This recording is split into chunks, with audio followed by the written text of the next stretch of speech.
오늘은 우리가 우리의 정체성을 다시 한번 좀 결단하는 의미로 말씀을 좀 시작하려고 하는데요. 우리는 하나님을 믿는 사람들입니다. 또 예수 그리스도를 구주로 영접하고 고백하는 사람들입니다. 또 지금도 우리는 성령의 인도하심을 받고 살아가는 사람들이에요. 또한 하나님의 말씀인 성경을 진리로 믿고 따르는 사람들입니다. 이것이 우리의 정체성이면서 또 우리가 해내야 될 일들이죠. 여러분, 하나님을 믿는 사람이라면 하나님 믿는 사람답게 사는 거예요. 예수 그리스도를 구주로 고백하여 영접한 사람들이라면 삶으로서 그것을 증명해낼 수 있어야 됩니다. 우리가 성령을 의지한다면 내 힘을 좀 내려놓고 성령을 의지하면서 살아가는 것이 우리의 정체성이고 또 우리가 그렇게 해야 되는 거예요. 우리에게 또한 진리의 말씀으로 성경을 주셨다고 믿는다면 정말 성경이 가르치는 대로 그 말씀을 따르고 순종하면서 살아가야 됩니다. 이게 정말 믿음이죠. 이것이 참된 신앙생활입니다. 물론 우리가 모든 것을 다 그렇게 완전하게 이룰 수는 없지만 그렇게 살아가야 되는 것이 마땅하다고 우리가 결단하고 또 그렇게 노력해야 된다는 겁니다. 자, 예를 들어서 오늘 우리가 시편 1편을 보는데요. 시편 1편의 시작은 복 있는 사람은 이라고 시작이 됩니다. 여러분, 저는 복을 굉장히 좋아합니다. 여러분도 복을 좋아하시죠? 복을 싫어하는 사람은 없어요. 그런데 벌써 이렇게 나누어지는데 우리의 생각이 성경이 말하는 복과 세상이 원하는 복의 차이가 분명히 있습니다. 그럼 성경이 말하는 복은 시편으로 봤을 때는 하나님을 가까이 하는 것이 복이고 주의 말씀을 주야로 묵상하는 자가 복이 있다 말하죠. 세상이 원하는 복은 좀 다릅니다. 많은 것을 소유하고 또 잘되고 성공하고 건강하고 그 외에도 많은 것들이 있다고 생각이 되지만 결국 믿는 사람들도요, 복 있는 사람이다 그렇게 하면 성경이 말하는 복보다도 세상이 추구하는 복에 더 가까울 수가 있다는 겁니다. 그런 생각이 들어요. 성경이 말하는 복은 너무 현실에서 떨어진다는 거죠. 그거는 그저 성경에 기록된 말씀이고 실제 나의 삶에서는 세상이 말하는 그런 복이 있어야 된다고 생각을 하는 것 같아요. 그렇다면 우리가 성경을 정말 과연 믿는 것인가? 성경은 왜 우리에게 필요한가? 그런 생각을 해볼 수밖에 없어요. 성경만 그렇겠습니까? 하나님을 믿는 것도, 예수님을 구주로 고백하는 것도, 또 성령님을 의지하는 것도 사실은 우리의 실제 생활과 사실은 잘 맞지 않습니다. 여러분, 하나님은 눈에 보이시지 않잖아요. 눈에 보이지 않는 하나님보다 눈에 보이고 손에 잡히는 것을 쫓고 신뢰하기가 사실은 더 쉽죠. 또 그런 것을 얻기 위해서 솔직히 하나님을 예배하고 하나님을 기도하는 것보다 그 시간에 내가 더 많은 노력을 해서 내가 쫓아가는 그것들을 잡는 것이 낫다, 막 그렇게 생각하는 사람들도 믿는 사람들 중에 많이 있을 것입니다. 예수님을 나의 구주로 고백했다면 모든 삶의 중심이 그 고백에 맞게 살아야 되는데 사실 그렇게 사는 사람이 많지 않습니다.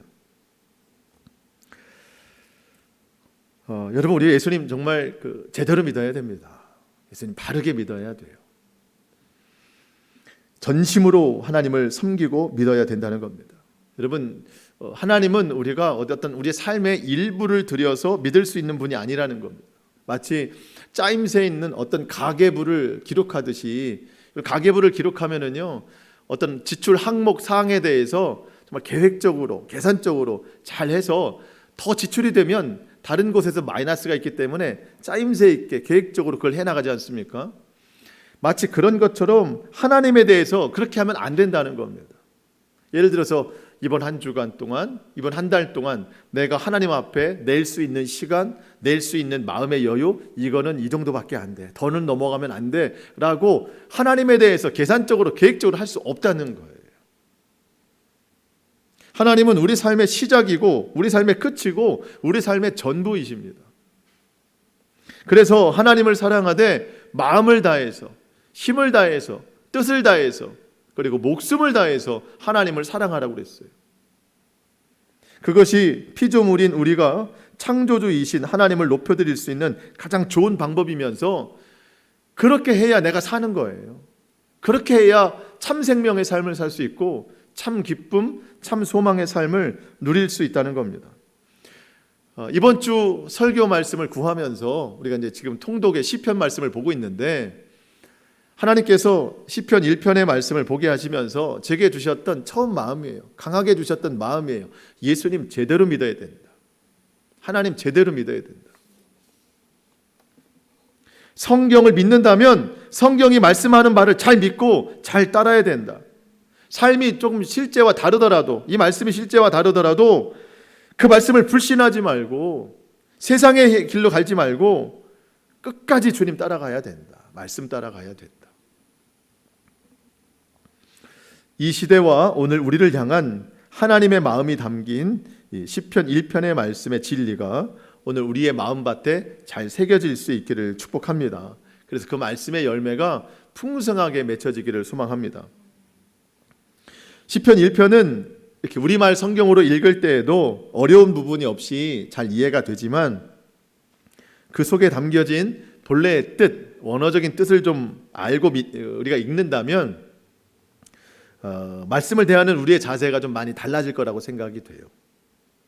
그래서 오늘은 몇 가지 단어의 원어적인 해석을 중심으로 말씀을 좀 나누려고 합니다. 물론 어렵지는 않아요. 그러니까 여러분 말씀을 잘 따라오시면 잘 이해가 될 수 있을 거라고 생각이 됩니다. 자, 먼저 1절 말씀입니다. 우리 1절 말씀 함께 읽어보도록 하겠습니다. 시편 1편 1절 시작. 복 있는 사람은 악인들의 꾀를 따르지 아니하며 죄인들의 길에 서지 아니하며 오만한 자들의 자리에 앉지 아니하고. 아멘. 시편 1편에서는요 1절과 2절에서 복 있는 사람이 취해야 할 소극적인 자세와 적극적인 자세를 이야기하는데 1절에서는 복 있는 사람이 취해야 할 소극적인 자세 세 가지를 이야기하고 있습니다. 악인들의 꾀를 따르지 말아야 됩니다. 죄인들의 길에 서면 안 됩니다. 오만한 자리에 앉지 않는 겁니다. 이것이 복 있는 사람이 취해야 될 소극적인 자세라면 적극적인 자세는 2절에서 소개가 되고 있어요. 오직 여호와의 율법을 묵상하는 것, 이것이 적극적으로 하는 겁니다. 1절에서 소개되는 악인들, 죄인들, 오만한 자들, 한글 성경은 뭐 다 다르게 나타났지만 원어적으로 보면 다 같은 뜻이에요. 여러분 악인, 죄인, 오만한 자, 나쁜 사람이라고만 생각하면 안 되고요. 이 사람들은 하나님을 떠난 자예요. 하나님의 말씀에서 벗어난 자입니다. 하나님 뜻대로 살지 않고 자기 뜻대로 세상을 살아가는 사람들, 그 사람들을 다 이렇게 오늘 총칭하는 겁니다. 그와 반대되는 복 있는 사람, 이 복 있는이라고 하는 단어의 본래의 뜻, 히브리 본래의 뜻에 1차적인 뜻, 2차적인 뜻이 있는데요. 이 복 있는이라는 단어의 1차적인 뜻은 곧다, 구부러지지 않고 곧다, 그리고 똑바로 가다, 이런 뜻이 있습니다. 이게 복이에요. 똑바로 가는 게 복입니다. 곧게 가는 게 복입니다. 2차적인 뜻이 있다면 번영하다, 성공하다, 그런 뜻이 있습니다. 자, 여러분 상식적인 문제를 한번 내보고 싶어요.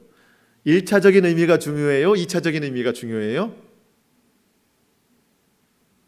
1차적인 의미가 중요해요. 우리 성도님들은 이렇게 제가 문제를 내면 겁이 많아가지고 혹시 틀릴까 봐.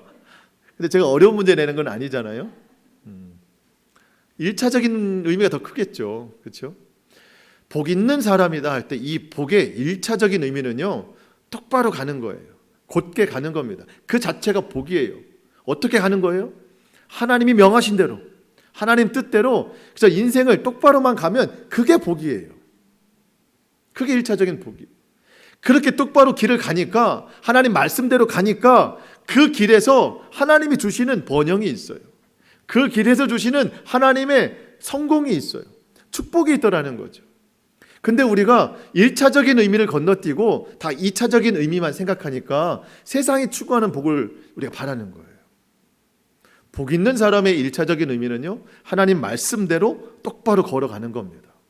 그러면 2차적인 축복을 하나님이 부어주신다는 거예요. 우리가 성경을 믿는다면 이거를 믿는 거예요. 여러분, 모든 성경은 성령의 감동에 의해서 기록된 겁니다.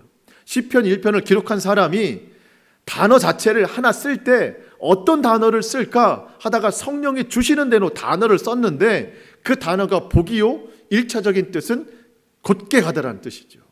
그게 복이구나. 하나님이 주시는 마음이에요.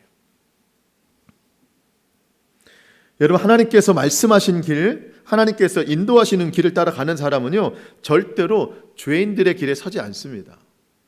여러분, 죄인들의 길, 죄인들이 왜 그 길을 서 있을까요? 그 길에 서 있을까요? 그 앞에 보니까 악인들의 꾀가 있더라는 거예요.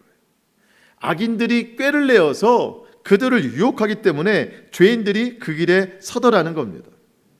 여러분, 하나님의 말씀이 없으면 인생의 길을 바로 걸어갈 수가 없어요. 잠시 후에 살펴볼 2절에서 율법이라는 단어의 원어의 뜻이 우리를 곧바로 제대로 붙잡아 준다는 뜻이 있는데, 여러분, 하나님의 말씀이 없으면 악인들의 꾀를 따라가는데 그냥 무방비한 상태가 되는 거예요. 우리는 무조건 따라갈 수밖에 없어요. 세상의 길을 걸어갈 수밖에 없어요. 말씀드렸지만 여러분, 악인들이라고 해서 그냥 무조건 다 나쁜 사람이다라고 생각할 게 아니라니까요. 하나님을 인정하지 않는 삶, 세상의 방법대로 살아가는 삶, 다 여기에 속하는 사람이에요. 여러분, 우리가 지난 주일에도 말씀을 나눴지만 사단이 행동하는 장소는 어디예요? 땅입니다. 땅을 두루 다니면서 뭐하고 다닌다고 그랬죠? 우는 사자와 같이 삼킬자를 찾으면서 다닌다고 그랬습니다. 사단은 이 땅을 다니면서 사람들을 죄인들로 만드는 거예요. 악인의 꾀를 따라서 죄인들로 만들고 하나님을 부인하는 오만한 자들로 만드는 겁니다. 악한 영적 배후 세력입니다. 우리 하나님은 좋으신 분이에요.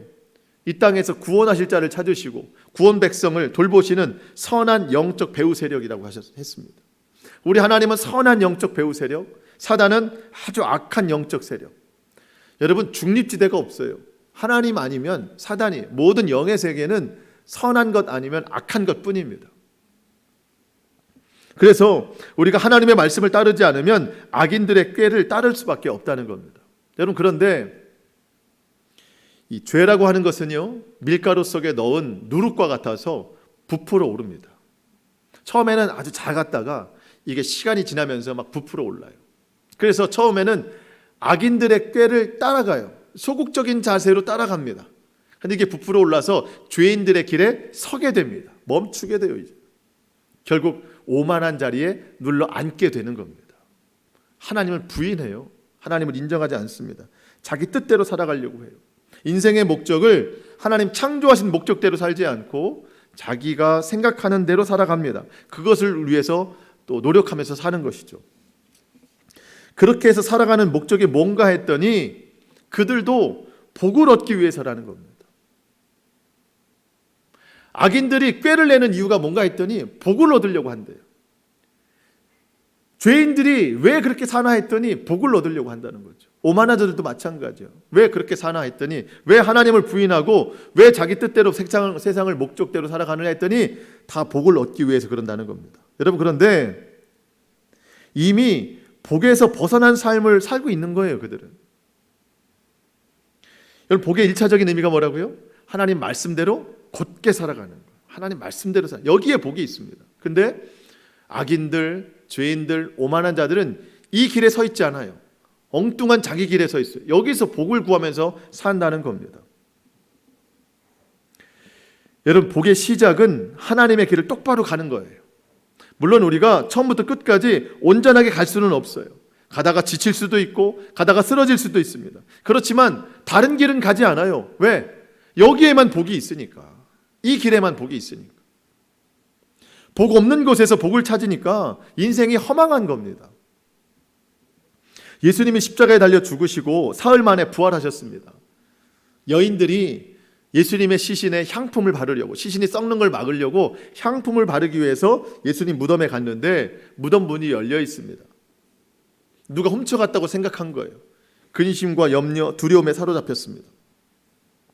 그때 천사가 그 여인들에게 말합니다. 어찌하여 살아있는 자를 죽은 자 가운데서 찾느냐? 여기 계시지 않고 살아나셨느니라. 갈릴리에 계실 때, 그러니까 살아계실 때 너희에게 어떻게 말씀하셨는지를 잘 생각해봐라. 잘 기억해봐라.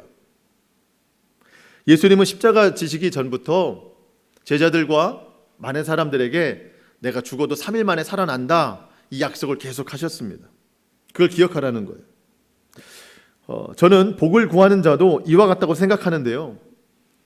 여러분, 살아있는 자를 왜 죽은 자 가운데서 찾느냐. 그런 것처럼 복이 있는 곳에서 복을 찾아야지, 복이 없는 곳에서 복을 찾으면 복을 발견할 수가 없는 거예요. 복이 없는 곳에서 자꾸 복을 찾으니까 인생이 허망해지는 겁니다.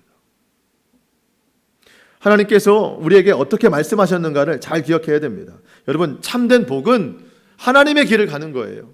하나님이 제시하신 그 길을 바르게 가는 것부터 시작해야 됩니다. 그러면 그 길에 하나님이 주시는 은혜가 있고, 하나님이 주시는 축복이 있고, 하나님이 주시는 채워주심이 반드시 있더라는 겁니다. 말씀이 기준이 되는 사람은 악인들의 꾀를 따르지 않습니다. 당연히 죄인들의 길에 서지 않고 오만한 자리에 자리에 앉지 않습니다. 시편 73편 28절 하반절에도 하나님께 가까이함이 내게 복이라 그랬어요. 여러분, 하나님을 더욱 가까이 하시기를 바랍니다. 하나님께서 주시는 말씀을 따라서 좌로나 우로나 치우치지 아니하고 그 길을 똑바로 걸어갈 수 있으면 되는 겁니다. 그러면 그 길에 세상에 줄 수 없는 참된 축복을 하나님께서 우리에게 허락하신다는 겁니다. 우리가 성경을 믿는다면 이 진리의 말씀을 분명히 믿어야 된다는 겁니다. 1절에서 이 소극적인 세 가지 행동이 거론되었다면 이제 2절에서는요, 복 있는 사람이 취해야 할 적극적인 행동인데요. 여러분, 2절 말씀 한번 읽어보겠습니다. 2절 말씀입니다. 시작. 오직 여호와의 율법을 즐거워하여 그의 율법을 주야로 묵상하는도다. 아멘. 이미 1절에서 소개가 됐었는데 그 의미를 좀 더 보충하는 것이 2절입니다. 아까 제가 잠깐 언급했는데 이 율법이라는 단어, 율법이라는 단어가 그 히브리 원어로 여러분 많이 들어보셨을 텐데 한번 따라해 볼까요? 토라.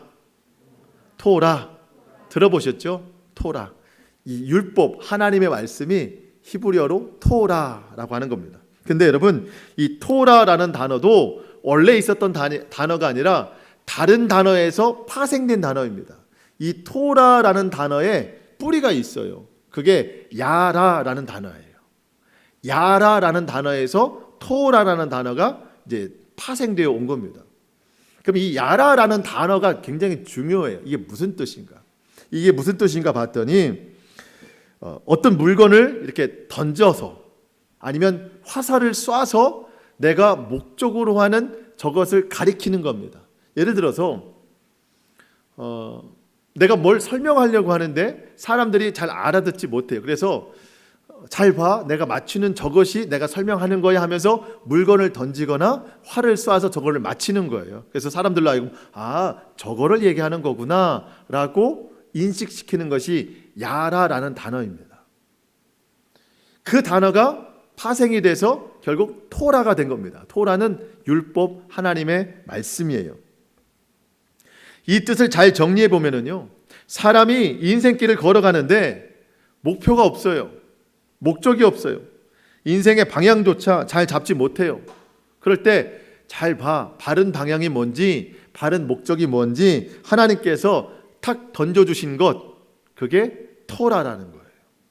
그게 하나님 말씀이라는 겁니다.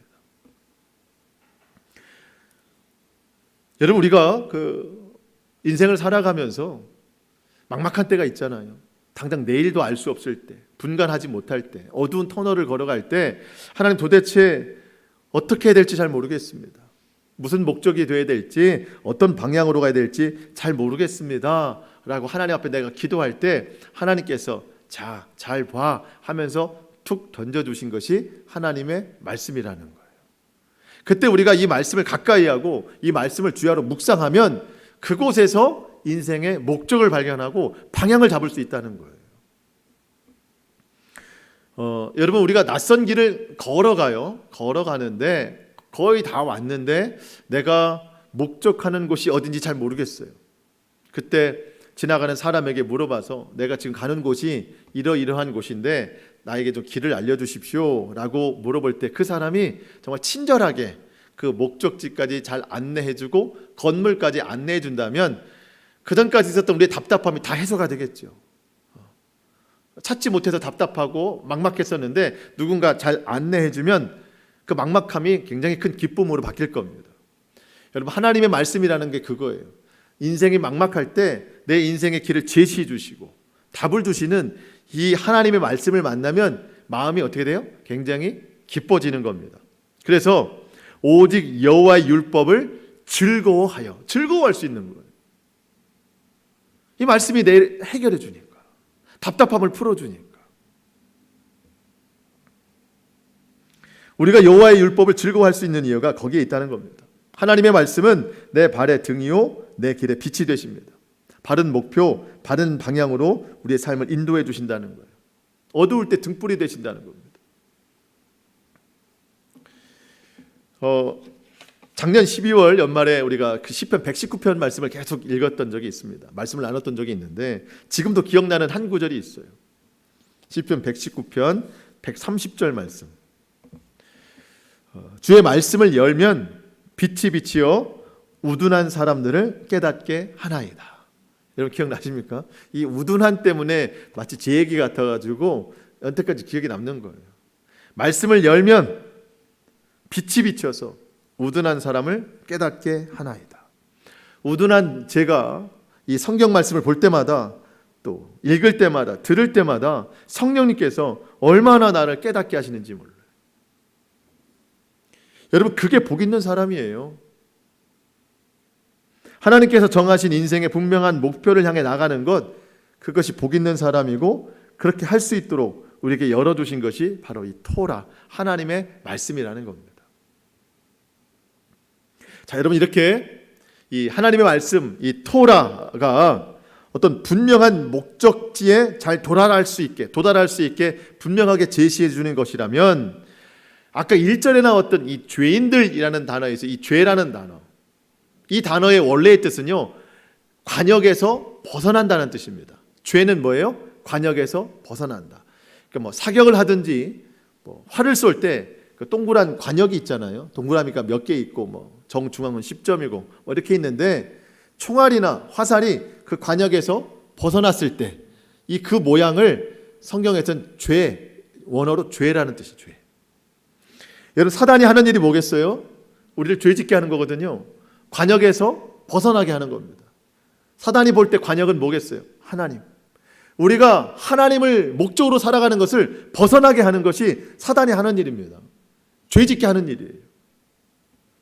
우리를 오만하게 하는 겁니다. 완전히 벗어나서 하나님 부인하고 하나님 모른다, 하나님 뜻대로 살지 않게 하는 것, 이것이 사단의 전략입니다. 땅을 두루 다니면서 이렇게 사단이 죄짓는 일, 그 일을 할 때 우리로 다시 한번 빗나가는 인생이 아니라, 벗어나는 인생이 아니라 정확한 목적을 향해서 나갈 수 있도록 우리를 인도해 주시는 것이 토라, 하나님의 말씀이라는 거예요. 하나님의 말씀만이 우리를 바른 길로 인도하신다는 겁니다. 그렇기 때문에 그 말씀을 어떻게 해야 돼요? 즐거워하여 주야로 묵상하라. 여러분 하나님의 말씀을 즐거워하시기를 바랍니다. 처음에는 좀 어려울 수 있어요. 딱딱할 수 있어요. 하지만 그 말씀이 내게 주는 유익과 은혜가 너무 크기 때문에 그 다음부터는요, 자연스럽게 즐거워하며 묵상할 수 있을 겁니다. 아마 성도님들 중에 그렇게 하시는 분들이 있을 거예요. 자꾸 이것을 보다 보니까 즐거워지고 기쁨이 생기고 유익이 생기죠. 주야로 묵상하라. 묵상이라는 단어, 여러분 성경책 밑에 보시면 해설에 작은 소리로 읊조리다 아마 써 있을 겁니다. 없다고 해서 나쁜 성경책은 아니고요. 제가 설명을 해드리는 겁니다. 작은 소리로 읊조리다. 묵상은 눈으로 보고 읽는 것만이 아닙니다. 눈으로 보고 읽고 그것을 기억해서 내 입술로 하루 종일 읊조리는 거예요. 주야로 묵상한다. 이것은 밤과 낮이죠. 하루 종일을 뜻하지만 더 큰 의미로는 일평생을 뜻합니다. 우리가 예수님을 믿고 하나님의 말씀을 대할 때에 일평생 하나님의 말씀을 묵상하는 거예요. 매일매일 중얼거리는 거예요. 작은 소리로 읊조리는 겁니다. 그러면 그것이 내 마음의 양식이 되어서 내 행동을 표현하게 하는 겁니다. 묵상은 자리에 앉아서 하나님 말씀 보고 성경책 덮는 거, 이게 묵상이 아닙니다. 그건 시작이에요. 말씀을 보고 그 말씀을 기억해서 하루 종일 입술로 읊조리고 그 읊조린 말씀이 내 행동으로 표출이 되는 것, 순종하는 것, 이것이 묵상의 과정입니다. 음식도 계속 오래 씹어서 삼켜야 잘 소화가 되듯이 하나님의 말씀도 계속해서 읊조리고 할 수만 있는 대로 여러분 외워야 됩니다. 외우면 좋습니다. 여러분, 사단을 대응할 수 있는 우리의 공격 무기는 성령의 검으로 소개된 하나님의 말씀뿐입니다. 에베소서 6장에 보면 하나님의 전신갑주를 취하는데 보호 장비들이 많이 있어요. 진리로 허리띠를 띠고 구원의 투구를 쓰고 신발을 신고 믿음의 방패를 가지고 여러분 다 막아내는 거예요. 나를 보호하는 거예요. 물론 사단의 공격을 막아내는 것, 보호하는 것도 굉장히 중요하지만 한 번도 이겨보질 못해요. 막아내기만 하다 보니까. 근데 우리가 사단을 좀 이겨야 되는 거 아닙니까? 이길 수 있는 공격 무기는 딱 하나였어요. 성령의 검, 즉 하나님의 말씀이라. 그래서 사단이 나를 막 여러 가지로 공격할 때 우리가 하나님의 말씀으로 딱 쏘는 거예요. 여러분, 지난 한 주간 동안 그 하나님의 말씀 검 하나 갖고 있었잖아요. 히브리서 11장 6절. 그 검 하나를 얼마나 다 이기셨어요. 근데 하나만 있으면 조금 이상해져요. 왜냐하면 사단이 다른 모양으로 공격해 오는데 그냥 하나밖에 없어가지고 계속 그것만 하면 사단도 조금 이상하게 생각할 거예요. 좀 뭐가 맞지 않는 것 같다. 그래서 우리가 하나님의 말씀을 좀 많이 외울 수 있으면 좋겠습니다. 그래야 우리의 건강도 좋고 영적 건강도 좋고. 여러분, 조금 틀려도 괜찮아요. 내가 틀린다고 해서 사단이 너 정확하게 못 외웠기 때문에 나를 이길 수 없어 이렇게 하는 게 아닙니다. 틀려도 괜찮아요. 하지만 외우는 노력이 중요하다는 거예요. 그리고 하나님의 말씀으로 마귀를 대적하는 것이 중요하다는 겁니다. 그런 의미에서 이번 주에도 성경 암송을 합니다. 이번 주에는요, 시편 1편을 외웁니다. 지난주와 같은 방법입니다. 다 외우신 분들은 저에게 문자나 톡으로 주시는 겁니다.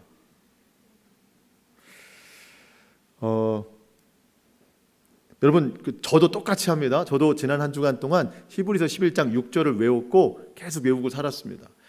제가 시편 1편 말씀을 1절부터 6절까지인데요. 뜨문뜨문은 외웁니다. 근데 정확하게는 외우지 못해요. 그래서 이번 한 주간 동안 저도 정확하게 외우려고 합니다. 물론 선물이 있습니다. 여러분, 그런데 제가 드리는 선물은 약속을 했기 때문에 드리는 거지. 여러분, 하나님의 말씀을 외우잖아요. 하나님이 주시는 선물은 엄청난 거예요. 제한할 수가 없습니다. 여러분, 인생이 바뀌고 가정이 바뀌는 거예요. 지금 가지고 있는 억눌렸던 일이 완전히 해방되는 겁니다. 그게 하나님의 말씀이 주시는 선물이에요. 여러분, 원본이 중요해요? 복사본이 중요해요? 원본이 중요합니다. 자꾸 이 복사본 의지하지 마세요. 원본 가지고 하세요. 원본. 원본이 생활 힘이 있어요. 원본이. 물론 저도 여러분에게 좋은 말씀을 드리려고 노력하고 하지만 원본보다 못하죠. 비교할 거나 되겠습니까? 여러분, 그래서 이번 한 주간 동안 6절까지인데 물론 어려울 수 있습니다. 그렇지만 해보는 거예요. 왜? 내가 살아야 되기 때문에. 살아야 되기 때문에. 유대인들은요, 문지방에다가도 걸어놓고 이마에다가도 걸어놓고 손목에다도 걸어놓고. 왜? 이거 외워야 사니까. 그래서 여러분들도 문 앞에다가 1편부터 6편까지 1절부터 6절까지 써놓으시고 정 안 되시면 하루에 한 절씩 외우는 거예요. 월요일날은 1절, 화요일날은 2절. 그러다가 토요일날 저한테 문자 보내시면 되잖아요. 성경 말씀을 암송할 때 여러분 얼마나 놀라운 능력이 있는지 모릅니다. 아마 어쩌면 여러분이 지금 가지고 있는 삶의 문제, 가정의 문제, 자녀들의 문제, 아마 그 문제를 이겨낼 수 있는 구절이 어떻게 보면 이 1절로 6절에 다 담겨 있을 수 있습니다. 하나님이 오늘 우리에게 이 말씀을 보게 하시는 이유가 있을 거 아닙니까? 그러니까 이 말씀을 꼭 외우셔서 어려움이 있을 때마다 그 구절 한 구절을 딱 뽑아서 선포하십시오. 그러면 놀라운 능력이 있습니다. 하나님이 하시는 일을 우리가 제한할 수가 없는 거예요. 여러분, 하나님이 얼마나 우리를 사랑하시는지 3절을 보면은 우리 감동할 수밖에 없습니다. 우리 3절 어차피 여러분 외우실 거니까 3절 말씀 한번 읽어보겠습니다. 시작. 그는 시냇가에 심은 나무가 철을 따라 열매를 맺으며 그 잎사귀가 마르지 아니한 같으니 그가 하는 모든 일이 형통하리로다. 아멘. 저는 이 말씀이 그동안에도 얼마나 위로가 되고 힘이 됐는지 몰라요. 하나님이 우리를 시냇가에 심은 나무와 같이 보호하신다. 그 자체로도 너무 큰 은혜인데, 제가 이번에 원어적으로 한번 본다고 그랬잖아요. 원어적으로 보니까 더 큰 은혜가 있어요. 여러분, 그는 시냇가에 심은 나무 할 때 이 시냇가라는 것이 자연적인 시냇가가 아닙니다. 사람이 인공적으로 만들어낸 인공 관계 수로예요. 그러니까 여러분, 이스라엘은 비가 많이 안 오지 않습니까? 뭐 우기와 건기로 나누어서 올 때는 좀 오지만 안 올 때는 아예 오지 않아요. 그래도 비가 오지 않는다 해도 그래도 이 자연적인 시냇가, 개울, 이곳이 물이 좀 마른다 해도 거기에 촉촉한 흙이 있기 때문에 그 근처에 있는 나무들은 그래도 좀 버틸 수 있는 게 자연적인 시냇가이지 않습니까? 근데 그곳마저도 마를 때가 있어요. 열왕기상 18장에 보면은요, 아합 왕이 오바댜를 데리고 물 찾으러 다녀요. 왜? 그 나라의 가뭄이 너무 오래돼서 물이 말라버린 거예요, 완전히 다. 그래서 물을 찾아 다니는데 뭐 너는 여기로 가라, 난 여기로 갈 테니 하다가 오바댜가 찾으러 가다가 엘리야가 딱 등장하는 사건이 있는데, 지금은 엘리야가 주인공이 아니고 물이 주인공이에요. 물이 그렇게 말라버릴 때가 있다는 겁니다. 여러분, 시냇가도 물이 마르는데 인공 관계수로, 사람이 인공적으로 수로를 만들어 놓은 곳은요, 저장할 수가 있는 곳이에요. 모든 것이 척박해도 그곳에는 물이 남아 있을 수 있다는 거예요. 여기서 말하는 시냇가의 원래의 뜻이 바로 그 뜻이에요. 사람이 인위적으로 만들어 놓은 수로라는 겁니다. 이미 비가 많이 왔을 때 저장해 놓은 곳입니다. 그러니까 다른 곳엔 물이 없어도 여긴 있을 수 있는 거예요. 그러면서 또 한 가지 중요한 사실은, 시냇가에 심은 나무 할 때 이 심은이라는 단어가요, 원래부터 거기에 있었던 것이 아니고 퍼다가 심어 놓은 거예요. 옮겨 심어 놓은 겁니다. 그러니까 여러분, 어떤 사람이 인공 관계 수로를 만들어 놓고 비가 올 때마다 물을 저장시켜서 계속 물을 저장시켜 놓은 거예요. 그래서 다른 곳에 있는 나무를 퍼다가 그 가까이에 심어 놓은 겁니다. 그렇게 해서 심어 놓은 나무들, 이 나무들은요, 다른 곳에 있는 나무와는 비교할 수가 없는 거죠. 잎사귀가 마르지 않습니다. 철을 따라 열매를 맺습니다. 왜? 수분 공급이 계속되기 때문에. 다른 곳에 있다가 여기로 심겨놓은 나무, 어떤 나무예요? 복 있는 나무. 복 있는 나무. 오직 여호와의 율법을 주야로 묵상하는 나무가 아니라, 저와 여러분이 늘 주야로 그 말씀을 묵상할 때 이런 나무와 같이 잎사귀가 마르지 아니한 같으니 철을 따라 열매를 맺음이라. 여러분, 이것이 우리를 향한 하나님의 사랑입니다. 여러분, 이게 축복이라는 거예요. 하나님의 말씀을 가까이 하는 사람은 하나님이 세상 속에 살고 있는 나를, 인생을 송두리째 퍼다가 하나님께 심어놓는 거예요. 심은이라는 뜻이에요. 그리고 인공관계수를 만들다고 했지 않습니까? 하나님이 우리를 위해서 특별한 은혜를 막 만들어 주시는 거예요. 여러분, 하나님의 사랑은 일반적인 사랑이 있고 특별한 사랑이 있습니다. 일반적인 은혜, 여러분, 해와 달과 별과 바람과 공기, 모든 것, 비, 이거는 우리만 있는 게 아니고 모든 사람이 다 누리는 은혜잖아요.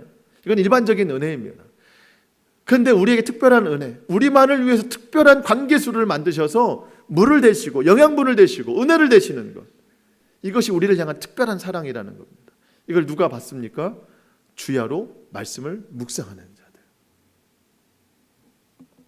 그런 가정이 복 있는 가정이고, 그런 사람이 복 있는 인생이라는 겁니다. 그런 사람들은 모든 일이 다 형통하다. 그가 하는 일이 형통하리로다. 이 형통이라는 단어의 뜻도 우리가 모든 게 다 잘 된다, 그런 의미가 아니라 계속적인 의미예요. 계속적인 의미. 이게 정말 더 중요합니다. 여러분, 다 잘 될 수 있나요, 인생이? 그렇지 않습니다. 더 중요한 건 뭐예요? 계속적인 거예요.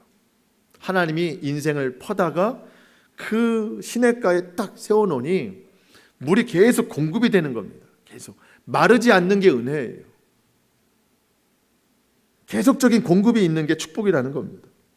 그러니까 예수 믿는 사람들은요, 조금 삶이 어려워져도 낙심하지 않습니다. 왜? 하나님이 함께 있으니까.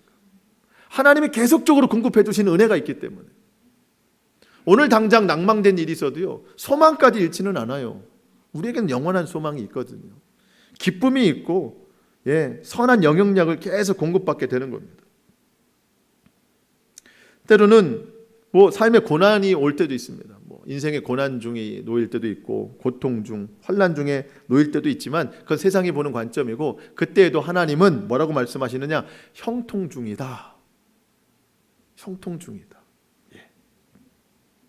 하나님께서 함께 하시기 때문입니다.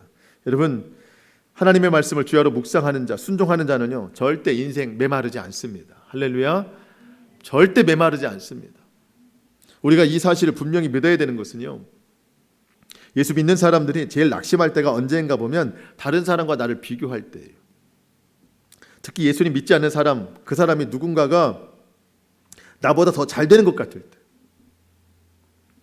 나는 예수님 믿는데도 여전히 어려움과 근심이 있는데 다른 사람들은 더 잘 되는 것 같고 더 부유해지는 것 같고 상대적으로 나는 더 낮아지는 것 같고 어려워지는 것 같고, 이럴 때 우리는 현실적인 어려움보다 더 큰 절망에 빠집니다. 여러분 꼭 기억하십시오. 우리가 그런 것에 신경 쓸 것이 아니라 나는 나의 길을 가야 돼요.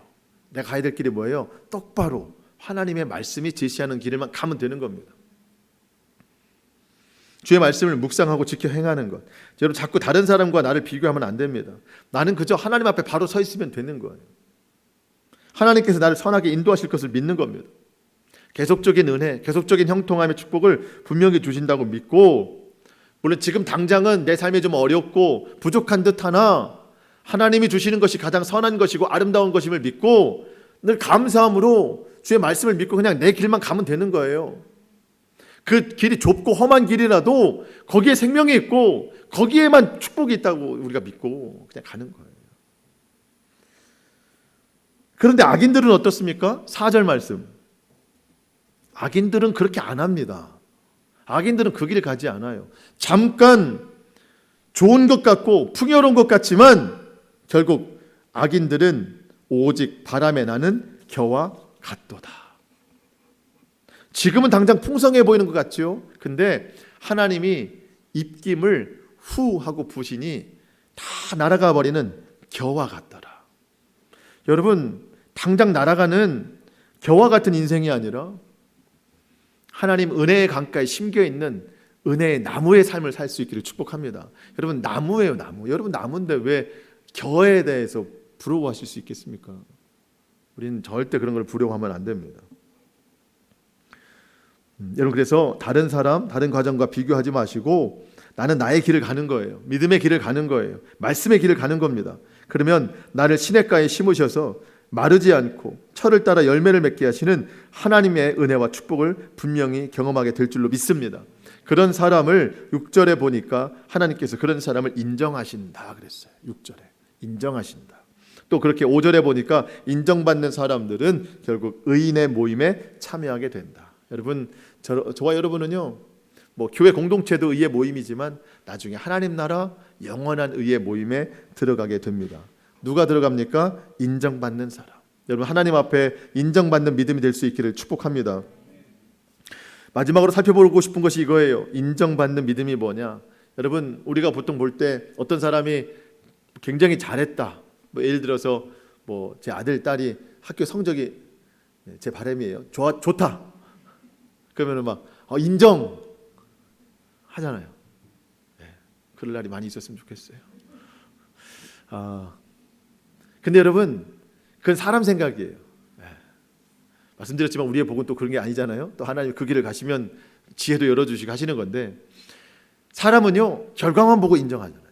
근데 여기서 말하는 인정하시니라 할 때 인정은요, 그 모든 과정, 체험을 통해서, 인격적인 관계를 통해서 알게 되는 인정입니다. 그러니까 뭐냐면 어려움 중에도, 고난 중에도 하나님만이 소망이라고 믿고 예배하고 기도하고 하나님의 말씀을 날마다 읊조리고 묵상하면서 그 말씀에 순종하려고 하는 삶의 노력을 하나님이 보시고 인정하는 거예요. 그 관계를 다 보시고 과정을 보시고 인정하는 겁니다. 어려움 중에도 하나님을 부인하지 않고 악인들의 꾀를 따르지 않고 죄인들의 길에 서지 않고 오만한 자리에 자지 않지 않고 끝까지 하나님 말씀이 생명이고 하나님 말씀에만 복이 있다, 이거를 믿고 끝까지 그 길을 가는 그 믿음의 과정을 하나님이 다 보시고 인정하는 믿음이라는 거예요. 여러분, 우리의 믿음이 하나님 앞에 이런 모습으로 인정받아야 된다는 겁니다. 근데 우리는 조금 삶이 불리해지고 어려워지면 그 길을 떠날 때가 있잖아요. 결국 거기에서는 복을 얻을 수가 없어요. 하나님의 길을 가야 됩니다. 어려움 중에 가는 그 사람을 하나님이 지켜보시고 바라보시면서 인정하신다는 겁니다. 우리의 모든 믿음이 그와 같은 주님 앞에 인정받는 믿음이 될 수 있기를 축복합니다. 말씀을 마치겠습니다. 여러분, 우리 모두가 성경이 말씀하는 복 있는 사람들이 되기를 원합니다. 하나님께서 우리에게 복 주실 준비가 다 되셨대요. 그냥 그 길만 쭉 가면 하나님이 복 주신대요. 아니, 그 길 자체가 복이라고 말씀하십니다. 바른 목적으로 안내하시고 우리의 삶에 수분이 가득하도록 물가로 우리를 심으셨대요. 말씀으로 열매 맺게 하시고 그 잎사귀가 마르지 아니함 같이 하나님이 은혜로 채우시고 보호하신답니다. 필요를 따라서 하나님이 채우시고 먹이시고 입히시고 다 하나님이 하시는 일입니다. 우리가 분명히 그것을 경험할 줄로 믿습니다. 그래서 오늘 다시 한번 진짜 복이 무엇인가, 그 복 있는 삶의 길을 걸어갈 때 하나님께서 주시는 은혜와 축복 경험하는, 또 그것에 또 증인이 되는 우리 모두의 삶이 될 수 있기를 주님의 이름으로 축원합니다. 기도하겠습니다.